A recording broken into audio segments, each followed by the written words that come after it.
Showing up is living life authentically. I'm Nancy Regan. I'm on a mission to connect with fascinating people who are contributing to the world around them in dynamic ways, making it a little better, brighter, or more beautiful. Join me for the journey.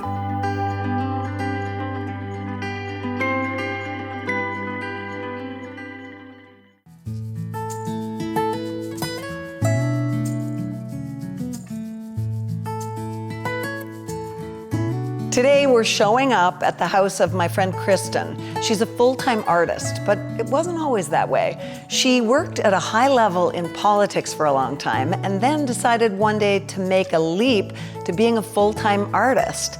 She's married to Mike, who's a musician, and he definitely inspired that shift. But now I've got to tell you, I'm so inspired by the way both of them show up authentically in the world. They follow this path that is not about the expectations of others. It's driven by purpose and passion, and they both make the world a little better and a little more beautiful every single day. Hello, my friend. Hello there, Nancy. This is one of my favorite creative places in the world. Nice to see you. Come on in. I've known Nancy for a couple of years. I've known of Nancy my entire life. So it was just a true honor to meet her in person, and we became fast friends. I'm so excited about today. Excited to see you. And into the creative space I go. I am known to be an artist, a podcaster, an author, and now a gallery owner. I primarily do art that's known to be called fluid art, so it's abstract in nature, and I actually place my canvas on the table and I pour paint on it and manipulate it into different designs and palettes and intricate patterns, and I like that it kind of has a mind of its own, so whatever appears on the canvas is kind of a relationship between what I'm asking it to do and what it would like to do.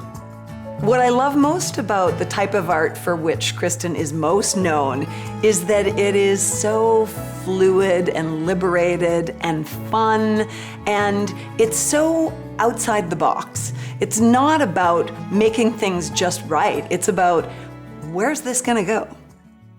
Oh my God, I love this space. So this creativity is so representative to me of how creative your lives are, including, hello, the Music Nova Scotia Awards and the ECMAs. I actually set up this display for Mike when he was away for the weekend one time so that they would all be together. And I have to say, this is one of my favorite little spots. This is the area we call New York because we like to pretend we're sitting in Central Park watching the world go by. I love the juxtaposition because I feel this is such a natural setting and you're so far from New York, but yeah, you use your imagination and you watch the world go by. Yeah. Like it just makes me feel relaxed looking at it. And the art continues. Like, do you think I'll get in trouble if I strum this? Not by me. Hey, Mike, are you there? I'm playing with your guitar. My husband, Mike, is a professional musician. He plays in the band The Town Heroes and also has a number of solo albums released. He's my collaborator as both an author and a podcast host and, you know, my best friend. Kristen is one of the smartest, most talented, and most amazing people I've ever met. That's why I married her. I'm very lucky to have her as a partner in so many different ways. She's my partner in life and everything we do, but I think that's the amazing thing that we have is the belief in each other. And then when we combine what we do, we believe in ourselves. I always loved music, and I began playing in bars when I was 16. I remember putting up posters in my high school for our shows at the local bar to try to get the teachers to come out. Had to have permission slips, chaperones. We had to go to the basement right away between sets. But that was my summer job my whole life once I was 16. And We played a lot of classic rock songs, and we'd play in the bar scene around Cape Breton. We're really lucky that we both have studios. So Mike has his recording studio in one end of the house, and I have my art studio in the opposite end. We don't have much company because both of those used to be spare bedrooms, but we felt like this was the priority.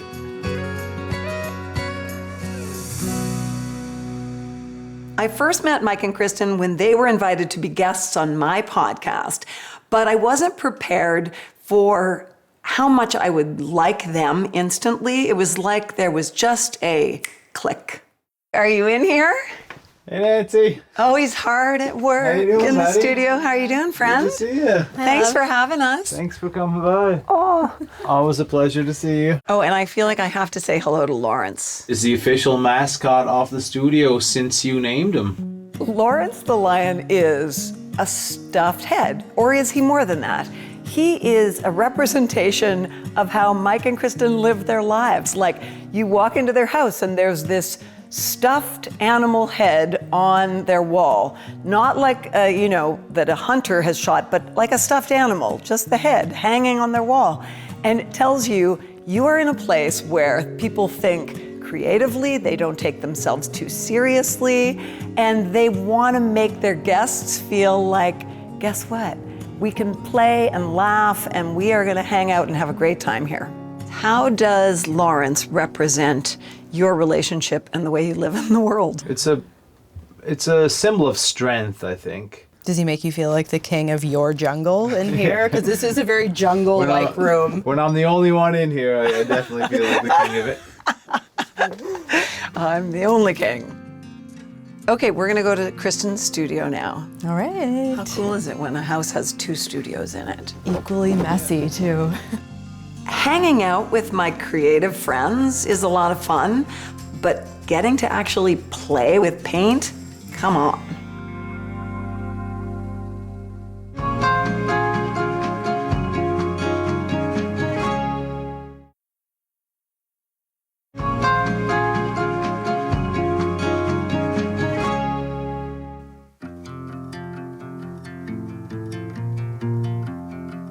Okay, so the tour continues. Yeah, this is the living room.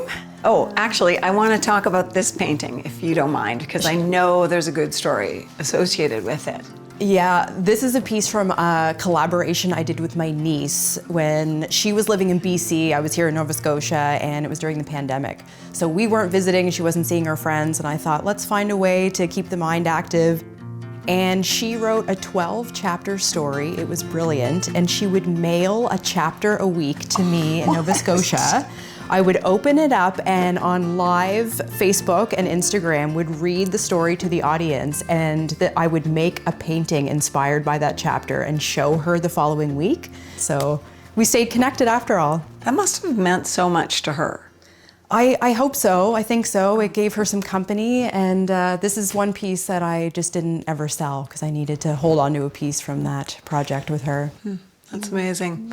The power of art, as therapy, sort of. Yeah, even from afar.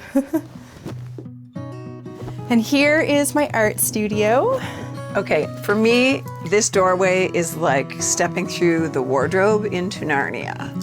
Because look at this space. The chaos of Narnia. Oh no, but chaos to me is beauty. And this to me says it's a place to play. I find in the rest of my home and in my life, I like to have order. I don't like a lot of clutter. But in here, there's something about knowing I can come in and it doesn't have to be cleaned up every time. It doesn't have to be organized.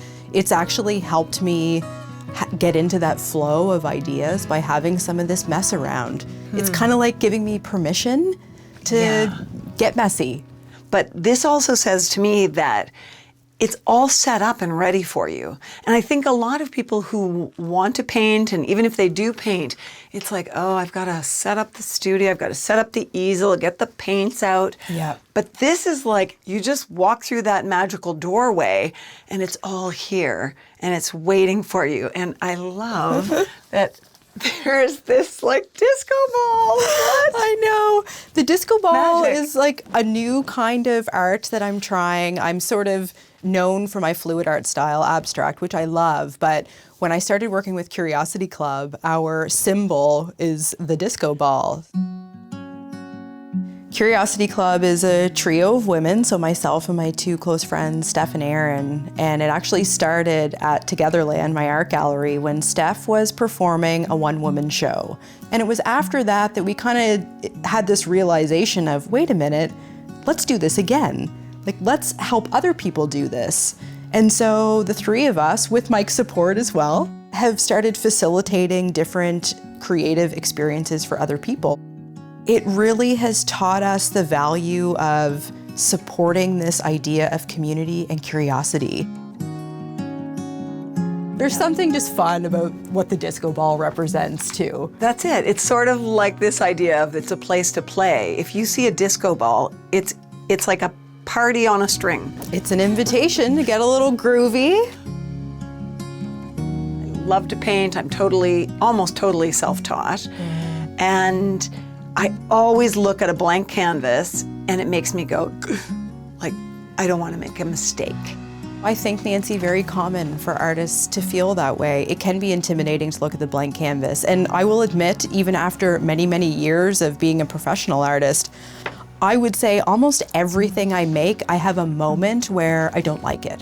And I doubt myself, and is this gonna be good? And I go through, like, why am I doing this? Like this really dramatic self-talk. But I allow it to unfold. I was actually taught that art is a series of correcting mistakes. And that really helped give me this willingness to keep going with it. Like, let's just keep pushing it. Right to my heart. Yeah. So it's okay to feel it. that way. When you have been practicing the same techniques for many years and this is what's selling and people are responding to, I started to feel like I was ready for something new. But it's taking a risk to your audience to say, you know what, I'm gonna press pause on this thing that you all seem to know and love and do something completely different. So I had to really root myself in, this is for me. And it's humbling to be new at something. So I'm painting some disco balls because that feels fun and flirty and representative of my life right now. But I'm also mindful of, this is kind of scary because I've never done this before. I just admire so much that willingness to make the leap that you did from one very safe world in a way, if you consider politics safe. Yeah. But to being a full-time artist, that would make most people's blood run a little cold, I think. And yet, you can inspire, by doing it, you can inspire so many more people to live authentically and to follow their passion and their purpose. I think I have probably helped more people by my act, that gesture, than I may have ever done in politics. That's it. Yeah. That's it. You shine a light on a path that they didn't even know was there. Yeah, and I have the very good fortune of being married to someone who has walked this path for 20 years. He is absolutely in support of me taking the risks, pursuing the dream. He's my biggest cheerleader. I don't know that I would have had the confidence to keep going if it weren't for him kind of picking me up in these moments of, oh my God. She's so much happier. Like, obviously there's stress in this world, and a lot of that is financial because your entire livelihood comes down to people supporting you and your art. But there was a lot of stress in her former job that was every day she had to be in a stressful environment with deadlines and demands and people that needed things done that she maybe wasn't necessarily responsible for but had to do it anyway. And now there's just a weight seems to have come off her shoulders, and she's more herself. What do you love most about Kristen? Her adventurous spirit that has taken her so many places. That's what led her down the path she's on, and that's what brought her into my life as well. It's so easy to see how genuine Mike and Kristen both are, and I love this wholehearted, fun, easy lifestyle they have. I'm excited to dig deep with Kristen about how she got here, because it's been an interesting journey.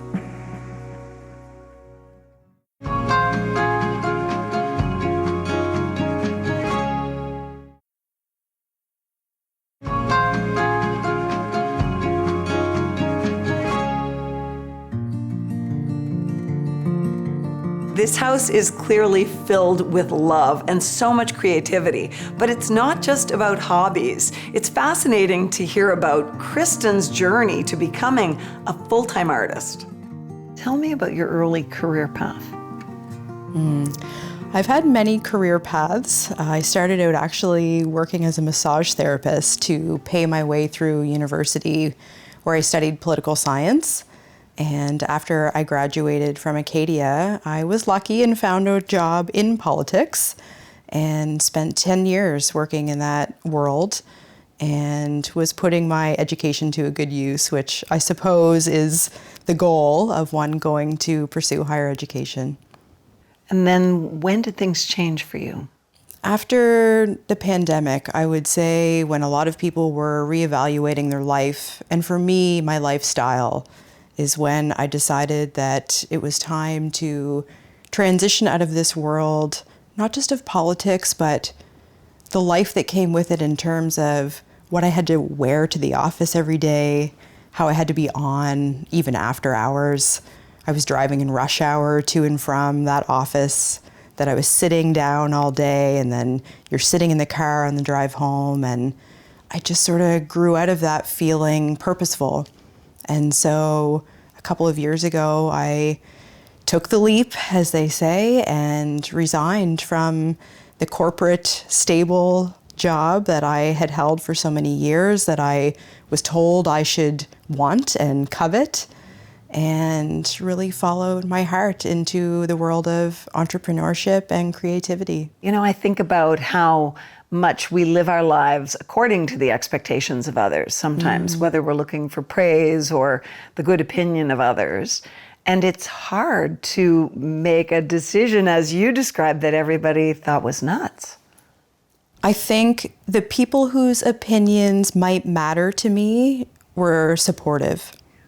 And so while I heard from more people that this was crazy, the handful of people who I really cared about what they had to say encouraged me to follow what I wanted to do. So that's all I needed. A lot of your art is so relaxing to me. It can be challenging and stimulating, but a lot of it makes me feel relaxed because there's this sense of flow in it. And I'm really curious what the sense is from you as you're making it. What are you feeling? I go through a pretty intense emotional spectrum when I'm creating a work of art. Almost always I have this feeling of, I don't like it, it's not good. And that's kind of the muck that you get stuck in until you push through it. And I've grown to get used to this, so I'm comfortable with forcing myself to keep going, keep going, keep going. When did you really start to collaborate on other projects? The very first creative collaboration we did, Mike wrote a solo album under his Michael S. Ryan title, and it was a 12-track album, and I did a painting that was inspired for each of those 12 songs, and we released it as a collection. Did it feel like work? It felt like a no-brainer, actually, because we both have studios in our home, and we were at opposite ends of the house working away every day, and I think it just dawned on us at one point, like, wait a minute, why don't we work together? We're kind of together anyways. And so it felt really natural. We made music videos for a number of those songs. That was another extension of the project that was super fun. We'd go out in our backyard. There's one song called John Coffee that's a love song, and we used like a stick figure guy and a Barbie doll to represent Mike and I, and we did a stop motion music video for it, which we had never done before, but we just set up in our living room, and it took us hours and hours, but we had a ball. Maybe I could build a boat and sail with you, see. Float free in the water while I whisper pleasantries. I'm far south from a rich man, but I'll give you all I can. I ain't got much for money, but I'll give you all I am. Okay, that reminds me a bit of a book that you did with Mike. Mm-hmm. And it came out of your travels and a lot of things not going right. And learning that it's about the journey and not about saying it's got to be this, it's got to be that. Tell me how that book came to be. Our book, You and Me, Travel, Misadventures, and Love Around the World, is a collection of short stories that we wrote because we found a lot of people would travel around the world and tell these stories of how great everything was and it was perfect and here's my sunset picture and it was amazing and you have to go. But we thought to ourselves, when we look back on a lot of the places we've been, that's not quite how it goes down. Like there were a lot of challenges or funny stories, stressful stories, enough that we had basically an entire book about them. And the love story component is no different. So we wanted to be really open and honest about this is what real life looks like. I know that we think we're not supposed to talk about it, but that's the stuff that people relate to. I felt like we became closer to one another, but we also unfolded this mutual love for new experiences. Like, okay, this is something that we share in common that's really important to us. And even since then, it's been a priority from things that we budget for to things that inspire us. We both love this idea of being exposed to other places and cultures, foods, language, smells, because as artists, that's what informs us. Showing up for me is about people who are living their lives in kind of unexpected ways. They're not taking the road more traveled. They've decided to forge their own path.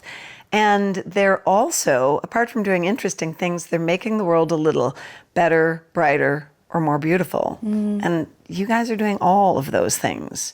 Well, thank you. I like now to think about this way of life as not a risk. In fact, the bigger risk is living your life in the terms of somebody else's expectations. But it wasn't always that way. Fireworks, fireworks, fireworks. I love that. And you put it so well. I don't know if I can tell you how much I loved being here today.